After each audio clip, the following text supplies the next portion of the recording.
first step towards achieving your dreams is having the right coach. Get the best education with CAD/COM Lab and make your AutoCAD do the 3Ds Max. Dreams come true. Download the app now.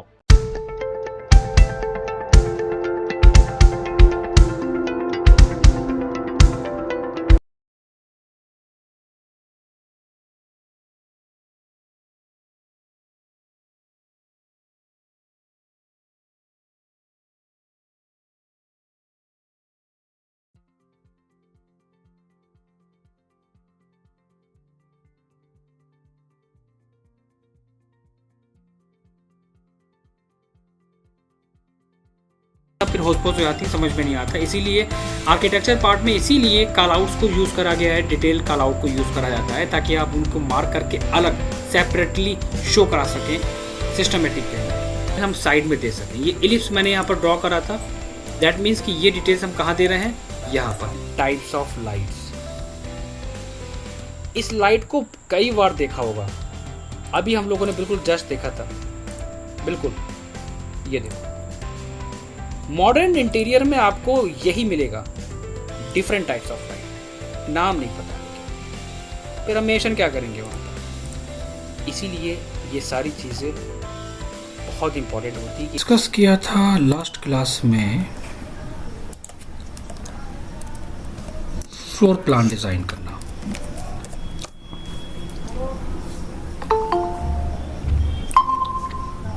Floor plan कैसे design करा जाता है,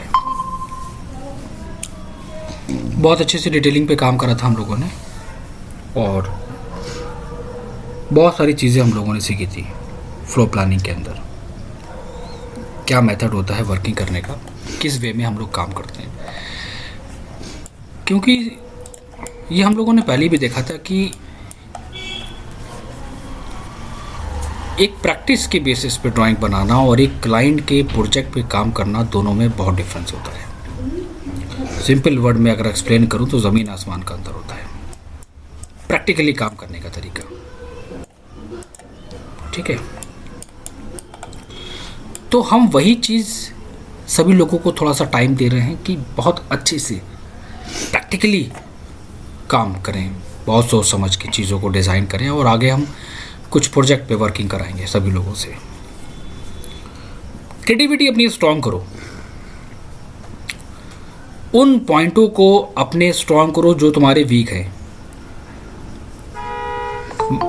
हमने क्या बोला था कि planning एक, ये आपका जो बेस है यहाँ से स्टार्ट होता है, ये बेस है आपका प्लानिंग का, और ये सारी ड्राइंग्स इसी की बेसिस पे डिज़ाइन करी जाती हैं। ये पहला स्टेप है, ये पहली सीढ़ी है आपकी, सभी लोगों से मैं पहले बोल चुका हूँ, ठीक है। तो हम जब वर्किंग करते हैं तो वर्किंग में हम लोग क्या करते हैं, कुछ ड्राइंग्स बनाते हैं,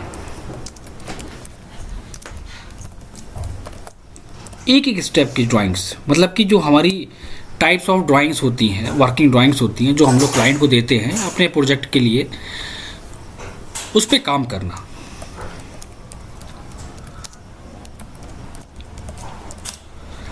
फ्लो प्लान हम लोगों ने डिज़ाइन करा था। फ्लो प्लान के अंदर दो कैटेगरी हम लोगों ने पढ़ी थी, याद होगा, vastu plus building by law, one of the most important part of the flow plan, जिसके बेसिस पे हम काम नहीं कर सकते हैं। डोर विंडो शेड्यूल्स के बारे में हम लोगों ने डिस्कस किया था, एक कंप्लीट डिटेल, एक इंफॉर्मेटिव चार्ट डिज़ाइन करना अपनी वर्किंग के लिए। एक बात हमेशा ध्यान रखना, माइंड में ये कभी भी कन्फ्यूज़न मत रखना कि जो भी हम वर्किंग करते हैं वो हम क्लाइंट के लिए करते हैं। बहुत सारे लोग कंफ्यूज होते हैं कि हम अपने क्लाइंट के लिए, क्लाइंट्स को मतलब नहीं है, वो इनका कुछ नहीं करेगा, वो कुछ नहीं करेगा इनका। ये ड्राइंग्स हम अपनी वर्किंग के लिए करते हैं, अपनी टीम के लिए करते हैं, जिस पे वो लोग वर्क करेंगे, ठीक है। ये बात हमेशा ध्यान रखना। डोर विंडो शेड्यूल्स में हम लोगों ने क्या सीखा था, डोर विंडो की डिटेलिंग करना, बहुत एक अच्छे सिस्टमेटिक वे में डिज़ाइन करना और यहाँ पर हम कुछ इम्पॉर्टेंट चीज़ आज डिस्कस करेंगे। टेबल डिज़ाइन करना। देखो हम आगे टॉपिक पे बढ़ने से पहले कुछ चीज़ें एक्सप्लेन कर देते हैं। हम कोई भी वर्किंग करते हैं, राइट, कुछ भी बनाते हैं, लाइक अगर हमें डोर विंडो के डिज़ाइन देने हैं, मैंने उसके डिज़ाइंस क्रिएट करे, क्या हम लोग करते थे, वहाँ पर हम लोग टेबल को डिज़ाइन करते थे।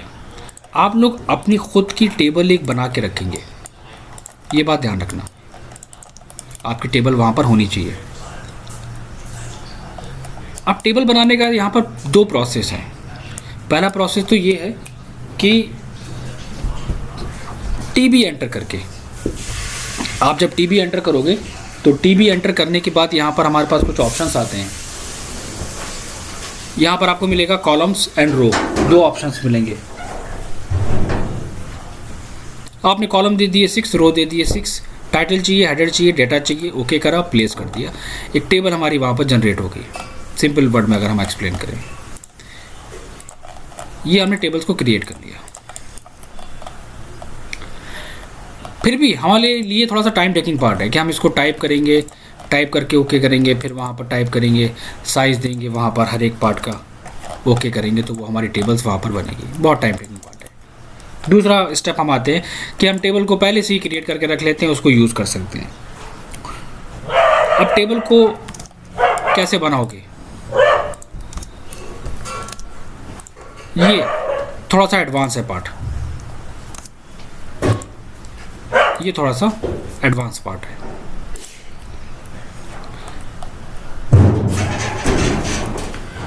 मैन्युअली बना के रखो, ठीक है। नंबर यहाँ पर कुछ भी डाल दो, चलो मैं यहाँ पर ले लेता हूँ serial number, type, quality and price, ये अलग अलग टैग लगा दो, एक रैंडम ले लो। हम लोगों ने क्या पढ़ा था, एट्रीब्यूट पढ़ा था, याद होगा। तो एट्रीब्यूट का हम इस्तेमाल करेंगे टेबल के अंदर, याद होगा। एट्रीब्यूट हम इस्तेमाल करेंगे टेबल्स में। अब एट्रीब्यूट को यूज़ कर रहे हैं टेबल में तो उसका बेनिफिट क्या मिलेगा, तो वहाँ पर हम एग्जांपल ले लेते हैं। जो हमें बार बार टेक्स्ट को कॉपी करना और मूव करना होता है, तो इस यहाँ पर एक बेनिफिट ये मिलेगा कि अगर हम उस टेबल को डिटेल्स के साथ अगर हम बनाएंगे और कन्वर्ट कर देंगे, किसमें, एट्रीब्यूट और ब्लॉक के साथ, एंड ओके, ये एग्जांपल है। तो इससे बेनिफिट ये मिलेगा कि वो जो टेबल है वो ब्लॉक में कन्वर्ट हो गई एट्रीब्यूट के साथ। हम उसकी वैल्यूज़ को चेंज कर सकते हैं, जिसको चाहे हम उसको चेंज कर सकते हैं। 1, दूसरी को मैंने 2 कर दिया या ई कर दिया, तो क्या हुआ, इससे भी मेरा काम फास्ट हो जाएगा। ये दूसरा ऑप्शन है जिसको चेंज करना है। इससे क्या, एक्सप्लोर नहीं करना पड़ेगा बार बार चीज़ों को, और डिटेल बना लोगे। ये दूसरा पॉइंट हो गया। ये मैं इसलिए कह रहा हूँ क्योंकि आने वाले, अब जब हम डिटेलिंग्स पे आगे बढ़ेंगे तो वहाँ पर डिफरेंट टाइप्स ऑफ पार्ट्स होंगे, उनकी बहुत डिटेल्स होगी, सिंपल सी बात है। और डिज़ाइनिंग का सबसे पहला एक थंब रूल होता है कि काम ऐसा करो जो फास्ट हो, काम ऐसा करो जो फास्ट हो, और प्रोजेक्ट का जो ड्यूरेशन है वो शॉर्ट होना चाहिए, कि हमें बनाना है इसको जितनी जल्दी हो जाए। एक तो ये मेथड होता है कि पूरी डिटेल टेबल हमने क्रिएट करके रख ली। This one is serial number, details, reference, legend, thickness of material, company name, area, flooring area, types, every detail. तीसरा सबसे शॉर्ट मेथड है, वो ज़्यादा इंपॉर्टेंट है। एग्जाम्पल लो, ये जो मैं एक्सप्लेन करने जा रहा हूँ, मैं बताना चाहूँगा ये कहाँ कहाँ यूज़ हो सकता है, ये हमेशा ध्यान रखना। इसको यूज़ करोगे डोर विंडो शेड्यूल में, इसको यूज़ करोगे फर्नीचर लेआउट में, ठीक है। इसको यूज़ करोगे एक्सटीरियर मटेरियल डिटेल्स में, इसमें इंपॉर्टेंट है। दूसरा आप यूज़ करोगे वॉल कंस्ट्रक्शन डिटेल्स में, जहाँ जहाँ टेबल्स की ज़रूरत पड़ती है हम लोगों को वर्किंग के लिए। अब क्यों, छोटा सा एग्जांपल मैं यहाँ पर एक्सप्लेन करूँगा, समझ जाओगे बहुत ईजिली। ये मेरा बेडरूम है, बेडरूम में क्या है, साइड टेबल, देन बेड, उसके बाद फर्नीचर आइटम्स, ठीक है, और डोर भी है मेरे पास, विंडो भी है, बहुत सारे आइटम्स हैं मेरे पास। मैं टेबल नहीं बनाना चाहता हूँ, मैं डायरेक्टली काम करूँगा। कैसे? इंसर्ट पे आने के बाद यहाँ पर एक ऑप्शन दिया होता है ओली ऑब्जेक्ट। अब जो क्वेश्चन मैं करूँगा सभी लोग उसका मैसेज में रिप्लाई करेंगे, टाइप करके मैसेज में इनबॉक्स में टाइप करेंगे। ओली ऑब्जेक्ट पे किस किस ने काम किया है, यस या नो? ठीक है, और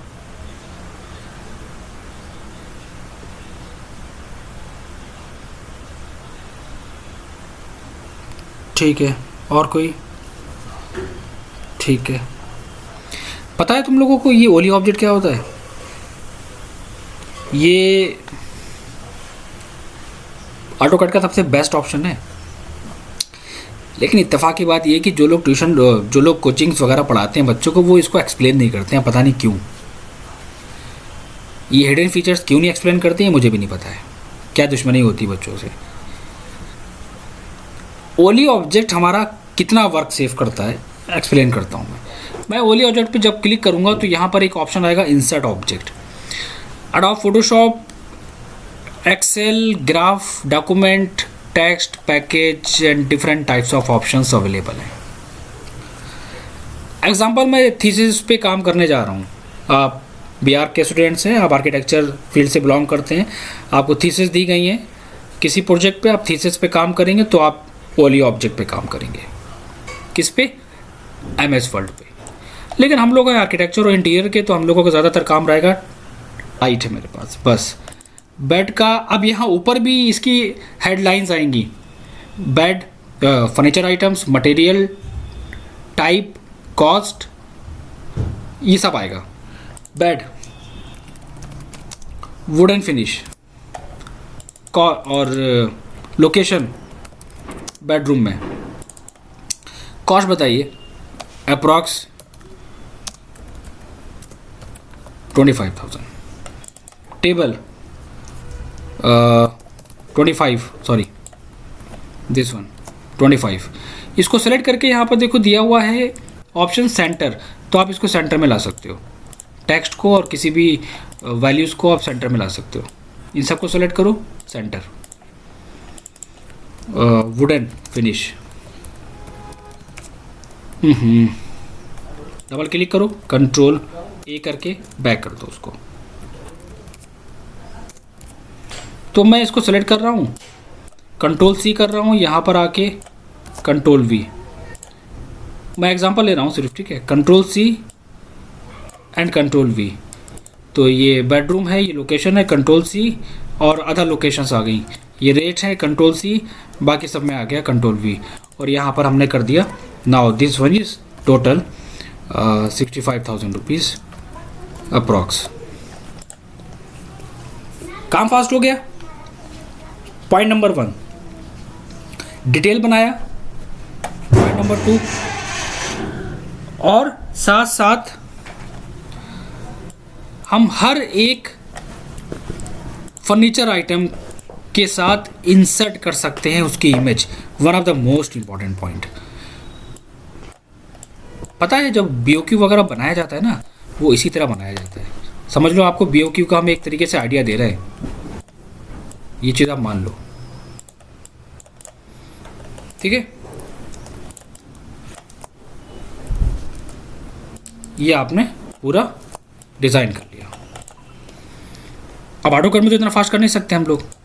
डोर विंडो की शेड्यूल्स, कॉस्टिंग, एक्सटीरियर का मटेरियल्स, उनका टाइप, वॉल कंस्ट्रक्शन डिटेल्स की भी टेबल इसी तरह बनाई जाती है।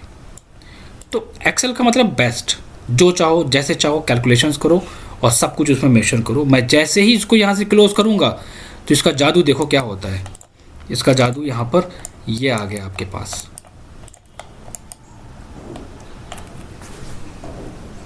टाइम बचा, जो वहाँ करा था डिज़ाइन वो यहाँ पर आया, डिटेल्ड टेबल बनाई,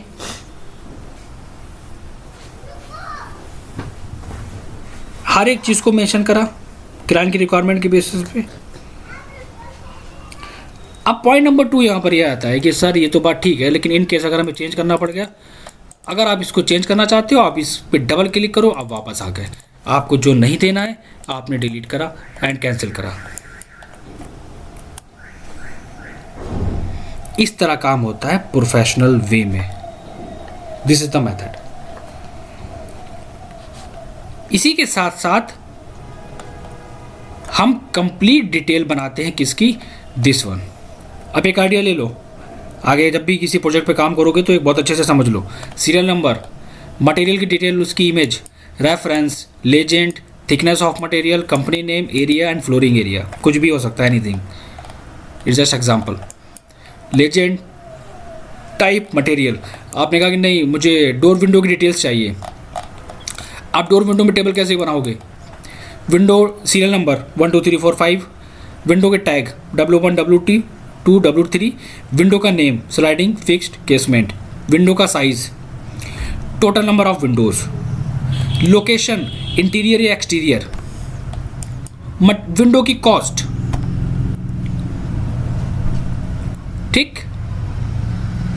और अगर ये कैटलॉग के बेसिस पे चूज कर रहे हो तो वो भी मेंशन कर सकते हो, और विंडो का मटेरियल भी डाल सकते हो, would and finish with glass, casement window, कोई भी डिटेल हो सकती है।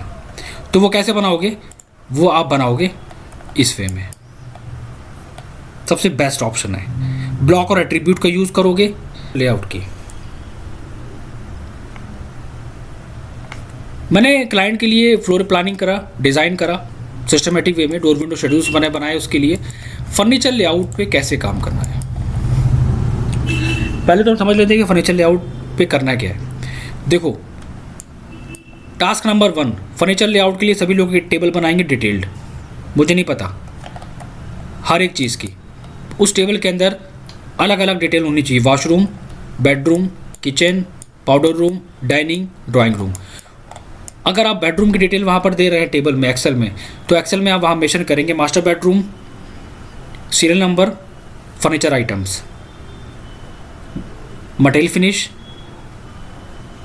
प्राइस, जो भी आप चाहें, मुझे टेबल चाहिए। और टेबल के अंदर बेड, अगर 2 बेडरूम है और 2 बेडरूम की डिटेल दे रहे हो तो आप वहाँ पर मेंशन करोगे 2 बेड, दोनों बेडरूम की कॉस्ट एक साथ मेंशन करोगे, अप्रॉक्स आइडिया लेके कि इसको बनवाने में कारपेंटर के साथ हमें टोटल खर्चा अप्रॉक्स आया था, कॉस्ट हमारी 25,000 rupees with material with finish. Side table हमने डिज़ाइन करवाई थी, उससे अप्रॉक्स हमारा राउंड ऑफ फिगर आप ले लो लाइक 2,000 रुपीज़ विद फिनिश। इस तरह आप लेके चलोगे राउंड ऑफ फिगर, ताकि एक माइंड में एक आइडिया रहे, then how we can create the BOQ for our client. ठीक है, ये स्टेप है आपका आगे बढ़ने का। तो फर्नीचर लेआउट देख कहने के लिए तो कुछ नहीं है, बहुत सिंपल सा ऑप्शन है ही, बहुत सिंपल सी डिटेल है हमारे लिए, लेकिन फर्नीचर लेआउट बहुत इंपॉर्टेंट पार्ट है हमारी ड्राइंग्स के अंदर वर्किंग के लिए। अभी तो हमारे लिए कुछ नहीं, हम लोग प्रैक्टिस कर रहे हैं। आगे जब काम करोगे, आपकी टीम काम कर रही है, कारपेंटर की टीम काम कर रही है, सर मुझे डिटेल चाहिए, मुझे डिटेल चाहिए वहाँ पर किसकी, फर्नीचर आइटम की। ठीक है सर, आपने जो वहाँ पर दिया है वहाँ पर उसकी डिटेल हमें मेंशन करनी है, कैसे करेंगे सर, क्या स्पेस बच रहा है, वो आपसे हर एक चीज़ पूछेगा, हर एक पार्ट पूछेगा। ठीक है, बात को समझना। या फिर क्लाइंट कह रहा है कि मुझे वॉल डेकोर करनी है बेड के पास वाली, तो क्या स्पेस है सर। या फिर आपकी क्लाइंट से मीटिंग है और क्लाइंट ने आपसे कहा कि आपने डिज़ाइन तो बहुत अच्छा बनाया है, फर्नीचर की प्लेसिंग भी बहुत अच्छी दी है आपने, अब मुझे ये बताइए, मैं कुछ चाहता हूँ कि अगर स्पेस हो तो हम एक स्टडी टेबल्स भी वहाँ पर मेंशन कर दें, पॉसिबल है क्या यहाँ पर, कैसे करोगे। अब ये तो करोगे नहीं कि वर्किंग ड्राइंग के अंदर जाओगे और वर्किंग ड्राइंग्स में जाने के बाद वहाँ पर चीज़ों को चेक करोगे, क्रॉस चेक करोगे, अब ये तो हो नहीं सकता। तो वो क्या करोगे, वो आप अपनी ड्राइंग के अंदर ही करोगे यहाँ पर। हाँ, आपके पास देखिए सर स्पेस बच रहा है, आपके पास जो मैंने आपकी रिक्वायरमेंट के बेसिस पे जो फर्नीचर्स आपको मेंशन करे थे, तो हमारे पास देखिए अप्रॉक्स स्पेस बच रहा है 3 फीट का फ्रंट एंड लेफ्ट में, और राइट में हमारे पास इस टोटल स्पेस है 2 1 का। तो अगर हम स्पेस यूज़ कर सकते हैं तो वो सिर्फ एक ये स्पेस है जो हम उसको यूटिलाइज़ कर सकते हैं 1 9 का। जो डोर की ओपनिंग को छोड़ेंगे तो हम 1 6 अप्रॉक्स लेके चलते हैं, वहाँ पर आप यूज़ कर सकते हो, लेकिन वो लोकेशन बेस्ट नहीं है सिटिंग पर्पज़ के बेसिस पे। और यहाँ पर हमारे पास वार्डरोब है सर। वार्डरोब को अगर हमने प्लेस करा है तो वार्डरोब को प्लेस करने के बाद हमारे पास टोटल स्पेस बच रहा है 110 का, लेकिन हम वार्डरोब के शटर्स भी ओपन करेंगे तो शटर्स को ओपन करने में भी स्पेस चाहिए होगा, तो राउंड ऑफ फिगर हमारे पास 3 फीट का आना चाहिए स्पेस। आपने कहा ठीक है, वो भी स्पेस नहीं। तो ये कैलकुलेशन हम किसके बेसिस पे कर रहे हैं? Depending on the space planning, space planning के बेसिस पे कर रहे हैं। कैसे रूम को डिज़ाइन करना है, डेकोरेट करना on the basis of the space of the bedrooms, client की रिक्वायरमेंट के बेसिस पे डिसाइड करोगे अपनी ड्राइंग के बेसिस पे।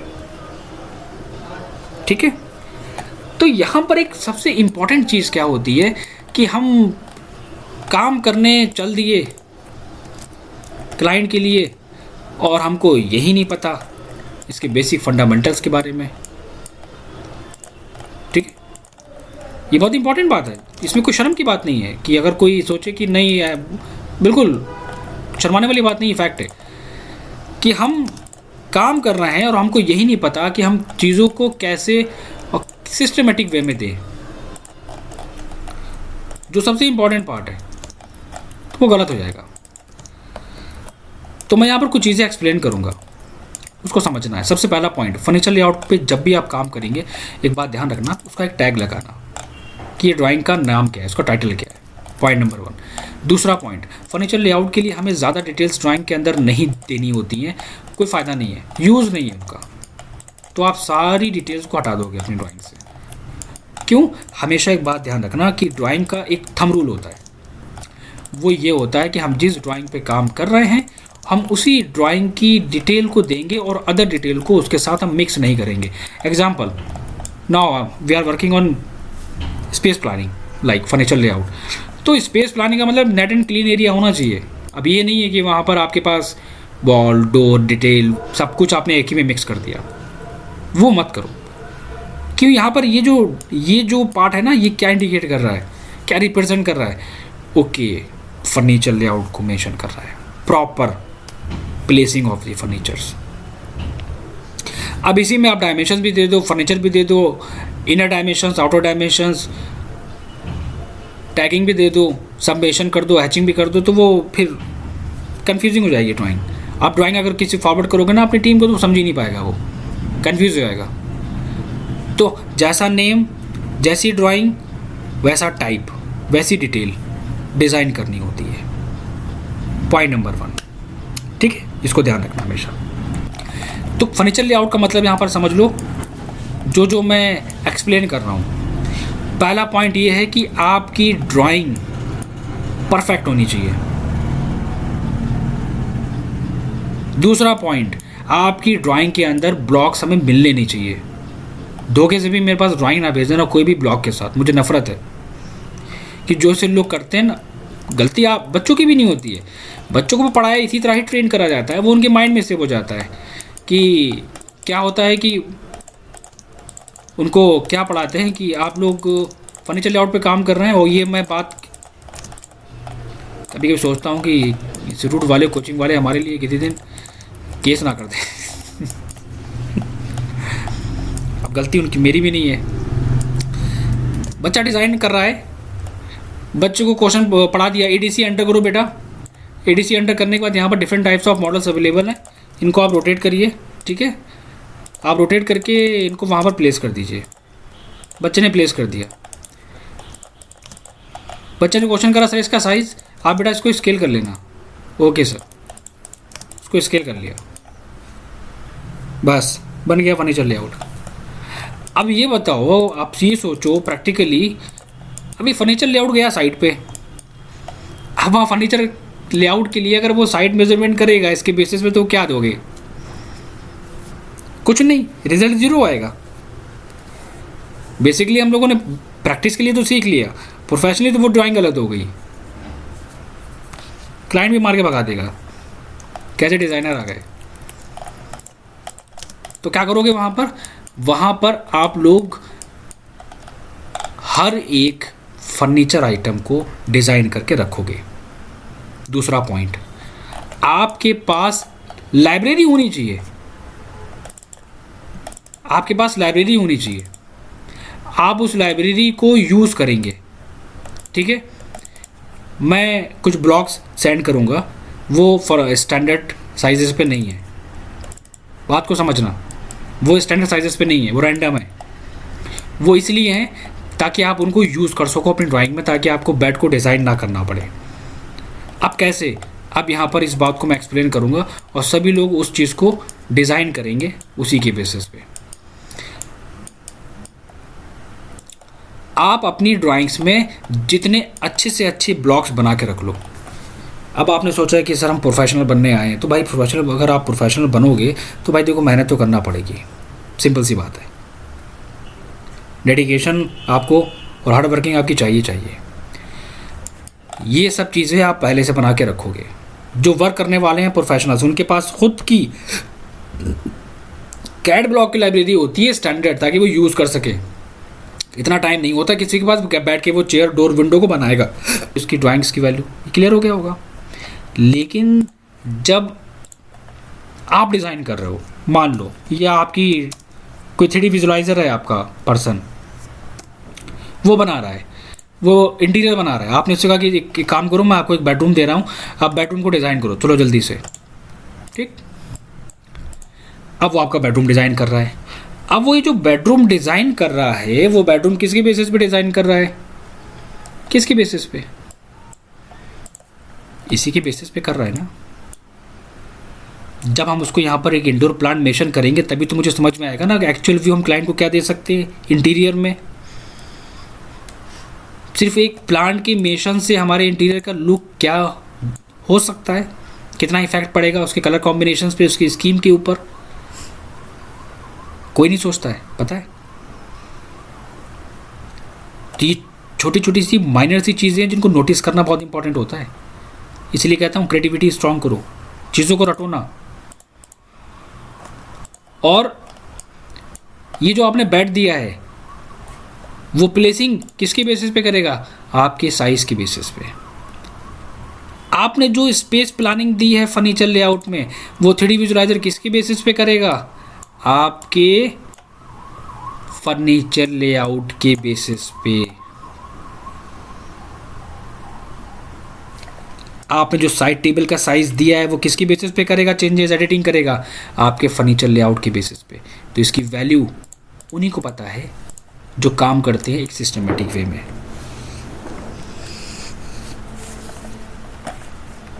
ठीक है, अगर आप अपने माइंड को थोड़ा सा और एक्स्ट्रा चलाओगे, आपने क्लाइंट से कहा ठीक है मैं एक काम कर रहा हूँ, आपका स्पेस बच रहा था वहाँ पर, तो मैंने सोचा कि ठीक है क्यों ना एक सिटिंग के लिए हम एक एरिया आपको प्रोवाइड करा दें। तो वहाँ पर आपने क्या करा, एक सिटिंग का एरिया वहाँ पर प्रोवाइड करा दिया।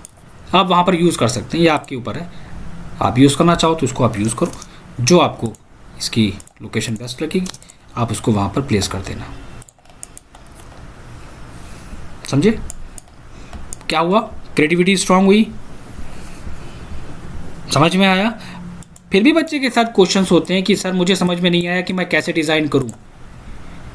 तो इसका एक और तरीका है, इसका एक और बेस्ट ऑप्शन है। वो क्या?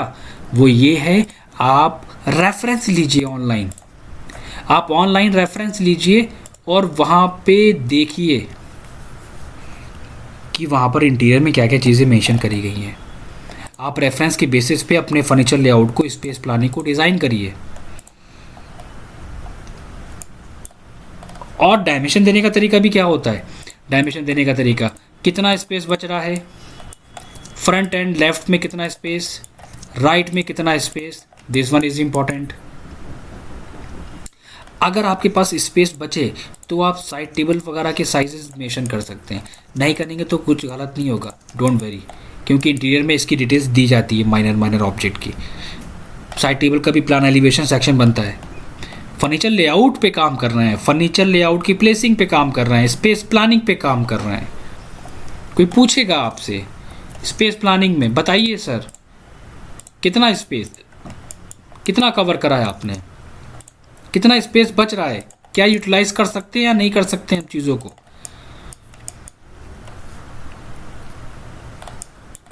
मैंने कितना स्टार्टिंग में आप लोगों को समझाया था ना कि वॉशरूम प्लानिंग के अंदर अगर आप लोगों ने चीज़ों को सिस्टमेटिक वे में डिज़ाइन करा तो आपके आगे की ड्राइंग ईजी हो जाएगी, राइट? बोला था ना, वो पता है मैंने क्यों बोला था आप लोगों को। अगर आप यही पार्ट प्लानिंग के अंदर कंप्लीट कर लोगे तो आपको पता है क्या करोगे, आप सिंपल से कॉपी पेस्ट करोगे, डायमेंशन को हटाओगे, फर्नीचर लेआउट कंप्लीट। देखो मैं सिर्फ गाइड कर सकता हूँ, फॉलो करना आप लोगों का काम है। अगर यही पार्ट अगर हमने प्लानिंग के अंदर बहुत अच्छे से टाइम दे के करा होता, भला 1-2 दिन का गैप कर देते, कोई बात नहीं, तो आज की क्लास आपके लिए कितनी इजी होती। आज मैं अगर आपसे कहता कि फर्नीचर लेआउट, तो आप कहते कि सर मेरा रेडी है, मैं ऑलरेडी वहाँ पर चीज़ें मेंशन कर चुका हूँ, मुझे कुछ नहीं करना है, कॉपी पेस्ट करना है और डायमेंशन देनी है। क्या हुआ, प्लानिंग से ही ये पार्ट निकला। इट मीन्स कि प्लानिंग का पार्ट कितना इंपॉर्टेंट है। इसलिए मैं हर एक बच्चे को समझाता हूँ।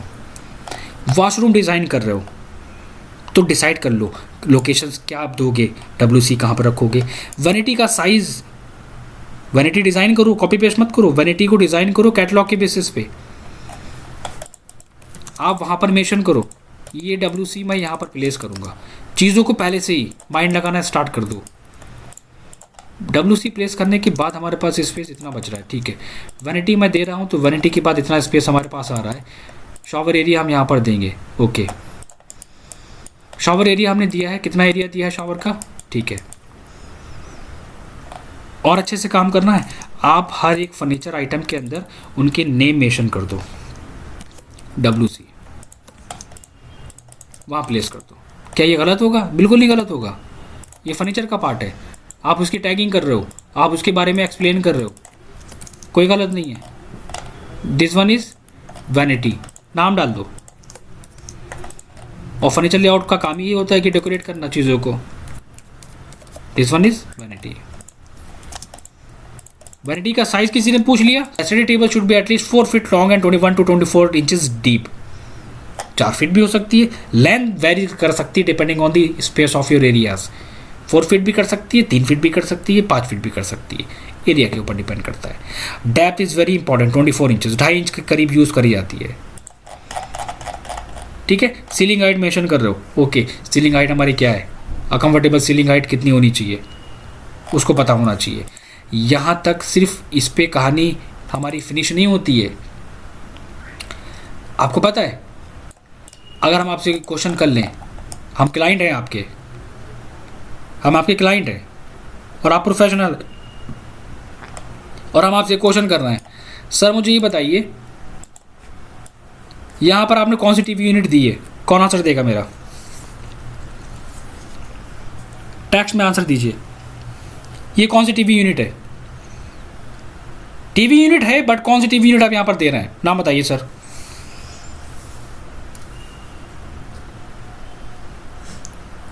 कौन कौन है कोई?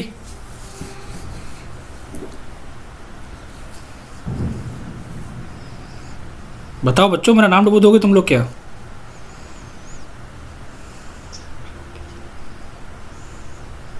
या फोन रख दिया म्यूट पे और चले गए खाना खाने, मूवी देखना है कोई अवेलेबल? अच्छा है, चलो ठीक है, एक आया, नो सर चिराग है अवेलेबल, चलो थैंक गॉड। और कोई? ठीक है, बढ़िया। टीवी यूनिट का नाम बताओ, कौन सी टीवी यूनिट है ये, जल्दी से। नहीं बताओगे तो तुम्हारे हाथ से प्रोजेक्ट निकल जाएगा, हम क्लाइंट है तुम्हारे। एलसीडी क्या होती है? एलसीडी यूनिट क्या होती है? टीवी यूनिट का नाम बताओ। एलसीडी टीवी यूनिट कौन सी होती है? चलो दूसरा पॉइंट, कौन से टाइप की होती है एलसीडी टीवी यूनिट? अब बताओ। नहीं पता, यही आंसर मैं जानता था। कितने प्यार से लिख के भेज रहे हो, कॉन्फिडेंस। नहीं पता सर। अंबुज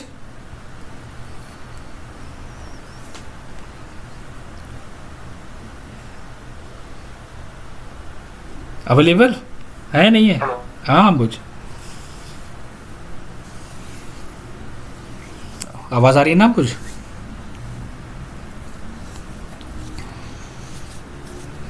तो टाइप्स ऑफ नेम, देखो मैंने छोटा सा क्वेश्चन करा था, साइड टेबल का नाम बताओ, नहीं पता। वार्डरोब का नाम बताओ, नहीं पता। अब आप सोच लीजिए, अगर हमने सिर्फ एक छोटी सी चीज़ पूछी है, अगर इंटरव्यू में किसी क्लाइंट ने पूछ लिया तब क्या करोगे? हर टीवी यूनिट का ना इन्फॉर्मेशन के हम बेकार है, ना तो हम क्लाइंट के प्रोजेक्ट पे काम कर सकते हैं, और कोई आंसर क्वेश्चन करेगा ना हम उसका आंसर दे सकते हैं, और ना हम उसकी डिटेल दे सकते हैं वहाँ पर। तो फर्नीचर लेआउट के लिए इंपॉर्टेंट क्या होता है? फर्नीचर लेआउट के लिए इंपॉर्टेंट होता है स्टैंडर्ड साइजेस प्लस नेम्स, जानना इनको, तब काम कर पाओगे। अच्छा, कभी सोचा नहीं था कि इसके भी नेम होते हैं? बहुत कुछ होता है चिराग, बहुत कुछ होता है।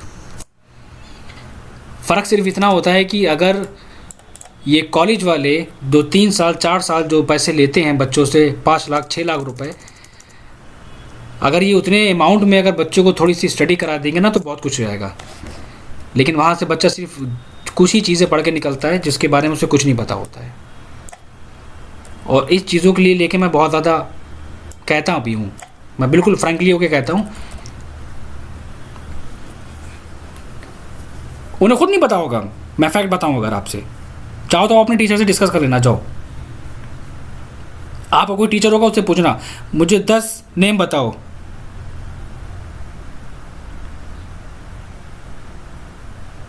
हाँ 50,000 ना शोएब, 50,000 देखो वो डिप्लोमा होता है इंटीरियर का, वो इंटीरियर का डिप्लोमा होता है 50,000 वाला, 1 ईयर का 2 ईयर का। जो प्रोफेशनल कोर्स होते हैं ना कॉलेज वगैरह के, वो 2-2.5 लाख 3 लाख से कम नहीं होते हैं। बहुत सारे बच्चे जो अभी कर रहे हैं वो टच में है, वो हम ही से सीख रहे हैं, और वो बहुत तारीफ़ें करते हैं कॉलेज की, मैं एक्सप्लेन नहीं कर सकता हूँ, तो बाकी समझदार हो समझ जाओगे, समझ रहे हो? तो डिज़ाइनिंग का सबसे मेन चीज़ यही होता है। हाँ वही चीज़ है सर, बिल्कुल सही कह रहे हो। बस सिलेबस कंप्लीट करना होता है, बस सिलेबस कंप्लीट कर दिया, ओके बाय बाय। क्या सीखा क्या नहीं सीखा मुझे नहीं पता, बिल्कुल फैक्ट है ये बात।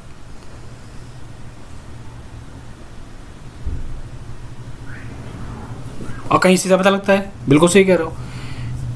फीस का कोई मैटर नहीं है, बात फीस की नहीं हो रही है, बात टाइम की हो रही है, कितना टाइम आपका वेस्ट होता है, बात उसकी हो रही है।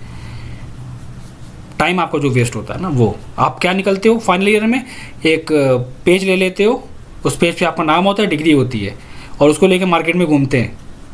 क्या आता है सभी को पता है, जॉब में भी दिक्कत आती है और प्रैक्टिकली काम करने में भी दिक्कत आती है, ये सभी को पता, सभी लोग जानते हैं इस बारे में, ठीक है। तो इन सब चीज़ों पे काम करने के लिए सबसे इंपॉर्टेंट है आपको थ्योरी पढ़ना, स्टैंडर्ड साइजेस को पढ़ना, उनको समझना कि क्या बना रहे हैं। तो मैं इसके सारे नोट्स शेयर करूँगा हर एक बच्चे को, सब लोग इसकी स्टडी करेंगे, उसके नोट्स बनाएंगे प्रॉपर वे में और याद करेंगे उनके नेम के साथ, और एक बहुत अच्छा सा फर्नीचर लेआउट बना के सबमिट करेंगे असाइनमेंट के बेसिस पे। असाइनमेंट में टाइम लग रहा है, don't worry, you can take your time, आप टाइम ले सकते हो, क्योंकि ये चीज़ें वो हैं जो आपको कहीं नहीं मिलेंगी, ना कॉलेज में मिलेंगी ना कहीं मिलेंगी। 5 साल बिहार करोगे तो मिलेंगी, चाहो जाके 5 साल बिहार कर सकते हो, ठीक है। मैं फॉरवर्ड कर दूंगा चिराग, ठीक है। तो इसलिए अभी जो 3 महीने हैं वो 3 की जगह 4 महीने लगेंगे, मैटर नहीं करता है। मैटर करता है कि परफेक्ट होकर निकलना है, मार्केट में कंपटीशन बहुत है, सर्वाइव नहीं कर पाओगे वरना इतनी आसानी से, इतना ध्यान रखना। तो 3 से 4 महीने लग जाएँ कोई इशू नहीं है, असाइनमेंट में 2 दिन लग जाएंगे, 3 दिन लग जाएंगे, कोई इशू नहीं, but assignment perfectly just like a professionally बनना चाहिए, वो इंपॉर्टेंट है मेरे लिए, ठीक है। तो इतनी डिटेल्स सभी लोग कंप्लीट करो, और जो डाउट होगा, जो चीज़ समझ में ना आए मुझे व्हाट्सअप कर लिया करो, मैं तुरंत एक्सप्लेन कर दूंगा उसको। मैं